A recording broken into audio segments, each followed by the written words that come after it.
Welcome to the video, guys. You all might remember a while back the German Constitutional Court ruled against the EU and ECJ in regards to their bond buying schemes that was found to be going above and beyond the legal rights of both the European Union and the European Courts of Justice. This was an historic moment legally showing the world that the EU is an undemocratic, self-serving extortion racket that is milking 27 nation citizens of their hard-earned cash and breaking its own laws along with age-old laws in the respective nations like Germany, for instance, as we have seen here. Well, this court ruling has had the added bonus of possibly helping us with a real Brexit and of course justifying the reasons why we left that even Ramoners cannot argue with. It will also help if Boris grows a set of testicles and uses the ruling and the EU's own piss-taking actions in trade negotiations to get rid of the withdrawal agreement, as I covered the other day. Well, the Express ran with an article last night pointing out how major this could be, not only for Brexit but for the EU in general, with the headline, "How German Court Stuck EU Blow and Assisted Even Better Brexit." The European Court of Justice has been overruled by a recent decision of the German Constitutional Court in what has been described not just as a massive blow to the EU,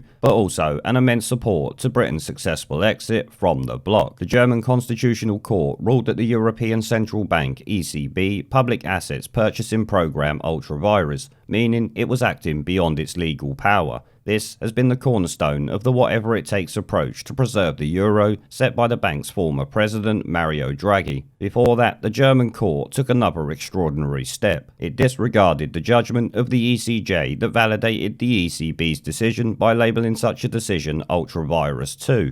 In its view, the ECJ manifestly went beyond the acceptable standards of legal interpretation, which was always likely to happen. The EU are the sort of shitweasels that will make up laws and try to do what they can, justify it by any means possible to get what they want. In a single decision, two blows have been struck at the heart of European integration, its common currency and the primacy of EU law. But according to a recent report by businessman and former director of Vote Leave, Daniel Hodgson, the move also clearly underscores on sovereignty, constitutional and accountability grounds the reason for the UK's decision to leave the bloc. In a report for Foundation for Independence, Mr. Hodgson wrote, in summary, the GCC found that hugely significant part of recent ECB monetary activities, some 2.2 trillion euros or 1.9 trillion pounds of bond purchases had no legal authority, negating an earlier ECJ ruling, which obviously is no real surprise to us, but obviously might have been a bit of a surprise to the Remainers out there. It was saying, in effect, that whatever the ECJ might rule, if that were against the German constitution, the latter was sovereign and the ECJ was subservient. Which is obviously how it should always be. The German constitution, the same as any country's constitution, should come first. It continues, and the German constitution, at least for Germans, is immutable, so they can't even get round it. The ECJ and the European Union are rather fucked on that one. However, Mr. Hodgson noted, the problem is of course that, in strategic terms for the development and protection of the EU's journey towards an ever closer union, the absolute and final authority of the ECJ is critical. Well, that's up the pipe now, innit, because it ain't going to happen. And yet, there is still a massive fissure in the developing constitutional structure of the EU, drawing further attention to its lack of accountability. He added, how could such a massive activity have been allowed to occur without political or legal scrutiny until now, many years after the event? And I can answer that one because the politicians are all in the pocket of the EU. At the end of the day, it must benefit them a lot more than actually upholding the law or stopping the EU from clearly breaking it, which it appears they have done here, and the German court has at least ruled that. How can such a key institution as the ECJ command such limited respect whereby some of its rulings can be subject to rejection by mere national courts, albeit of the highest standing? Because, as I've said before, the nation state is number one and should always be that way, especially in Germany, it would seem. Like I said, Boris Johnson needs to pull his finger out of his arse and start doing the same over here. Analysing the nature of the British uncodified constitution, Mr. Hodgson claimed it has no comparator on the continent in durability, depth and flexibility. He noted it reflects the British view of democracy, transparency and accountability, as well as the Anglo-Saxon tradition of free speech and action unless forbidden by the law, as opposed to permissible only as allowed by the law. Well, the Anglo-Saxon tradition of free speech is about to go out the window because we've seen the cancel culture that has been growing over the past 10 or so years. Freedom of speech in the UK is a dying breed, and in Scotland it's almost completely gone, especially if the SNP get their hate crime bill through. At its heart, and the cornerstone of the Brexit movement, is the sovereignty of Parliament. No, it's really not, which, were Britain to remain an EU member, would be slowly ceded to its institutions, including the now tarnished ECJ. Now, the last bit of that is correct. If we were to remain, obviously everything would be going to the EU. We already know this, it's a given, that's why we left. But I certainly don't agree with the cornerstone of the Brexit movement being the sovereignty of Parliament. It's the sovereignty of the British people. Even the UK Parliament is a complete and utter shit show that 90% of the country despise with a passion at the end of the day. The irony is that the British people would have been denied for at least some of the ECJ's rulings the right of rejection now so clearly provided to Germany by its GCC. The prominent Brexiteer concluded that the GCC judgment not only serves as a reminder of the constitutional mess Britain is leaving behind, but also the continued and growing opportunities to change the ultimate shape of our exit terms. Which is obviously what I was saying about the other day in my video covering the fact that Boris could well take us out of the EU by dismantling the withdrawal agreement completely because of the way the EU have acted. Now obviously we all know Boris should do that, but whether he will or not is a completely another matter. That's why I say he could do it. We all know he should do it and want him to do it, but this is Boris Johnson we're talking about. When does he actually do anything we want? He explained, this judgment is an expensive warning and reminder of several today under-recognised but potentially highly damaging aspects of the withdrawal agreement. The ECJ's continuing and open-ended role as final court of appeal for the rights of EU nationals resident in the UK and for cases relating to EU law applicable in the UK prior to Brexit, as well as its possible future oversight of British government state aid initiatives anywhere in the UK because of their possible impact on Northern Irish activities under the NI protocol. And of course there is the ongoing EU insistence in the Brexit negotiation on level playing field regulatory reliance final arbiter the ECJ, naturally firmly rejected to date by the UK. Which all goes back to what I said before about international law and how we can get out the withdrawal agreement because of all this bullshit here. The withdrawal agreement, although a treaty, could still be amended by negotiation or by getting rid of it completely, as I covered the other day and just said there. Despite manifest current difficulties, there is still time before December 31st to reduce substantially or eliminate the hamstrung ECJ's lingering presence in the treaty underlying Brexit.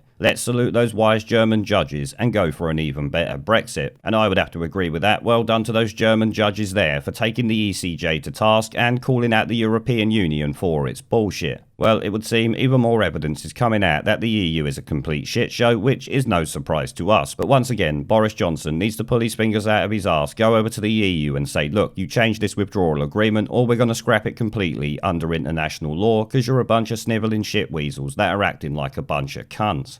There is a pattern consistent throughout history of oppressed people turning on the oppressors, slaves against their owners, the peasantry against the feudal barons, colonies, Mr. Verhofstadt, against their empires, and that is why Britain is leaving. And it doesn't matter which language you use, we are going and we are glad to be going. We're off.